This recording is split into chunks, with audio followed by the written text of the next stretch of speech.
இங்க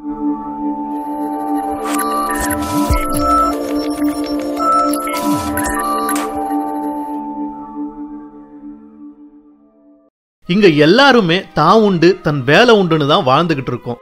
ஆனா இதுக்கு முற்றிலும் எதிர்மறையா இந்த நாட்டுல உள்ள எல்லாருக்காகவும் இனி இந்த நாட்டுல உருவாக போகும் அடுத்த சந்ததிகளுக்காகவும் ஒரு கூட்டம் தொடர்ந்து உழைச்சுக்கிட்டு இருக்குன்னா அது புனித மனிதர்களான விவசாயிகள் மட்டும்தாங்க.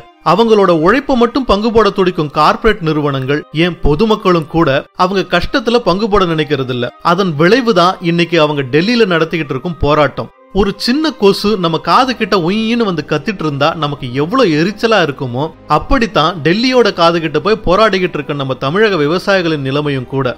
கடந்த 15 நாட்களா டெல்லியில டிசைனா நடந்துட்டு வர விவசாயிகளின் போராட்டம் எப்படி ஆரம்பிச்சது, இந்த போராட்டத்தை வழிநடத்துறது யாரு, எதற்காக இந்த போராட்டம் அப்படிங்கறதெல்லாம் உங்களுக்கு தெரியுமா? வாங்க பார்க்கலாம். கடந்த 140 ஆண்டுகள்ல இல்லாத அளவுக்கு தமிழகத்துல மிகப்பெரிய வறட்சி நிலவிக்கிட்டு இருக்கு. இதற்கு தீர்வா முதல்வர் எடப்பாடி பழனிசாமி அரசு வறட்சி நிவாரணத்தை அறிவிச்சது. அவர் அறிவிச்ச நிவாரண தொகை போதாது அப்படின்னும் விவசாய கடன்களை தள்ளுபடி செய்யணும் அப்படின்னும் சில விவசாய அமைப்புகள் மனு கொடுத்தாங்க. ஆனா அதெல்லாம் சாத்தியம் இல்லை அப்படின்னு தமிழக அரசு சார்பா சொல்லிட்டாங்க. இதுதான் இந்த டெல்லி போராட்டத்துக்கான விதை. பொதுவா விவசாயிகள் கொடுக்கிற மனுவும் செய்யற போராட்டமும் உள்ளூர்லயே முடிஞ்சிரும். இந்த நிலையில தான் திரு ஐயா கண்ணு தலைமையில சில விவசாய அமைப்புகள் மத்திய அரசு கிட்ட மனு கொடுக்கிறோம் அப்படின்னு சொல்லிட்டு டெல்லிக்கு போனாங்க. அவங்க அங்க போயிட்டு மனுவும் கொடுத்துட்டாங்க. ஆனா சந்தர்ப்ப சூழ்நிலை அவங்கள அங்கேயே போராட வச்சிருச்சு. இந்த போராட்டத்தை முன்னின்று நடத்துபவர் திரு ஐயா கண்ணு. இவர் சட்டம் படித்தவர். அவரோட சொந்த ஊர் திருச்சி மாவட்டத்தில் உள்ள முசிறி. இவரோட குடும்பமானது பாரம்பரியமா விவசாயம் செஞ்சுக்கிட்டு வராங்க. பல ஏக்கர்ல நெல், வாழை, பருத்தி போன்ற பயிர்களை இவர் பயிரிடுறாரு.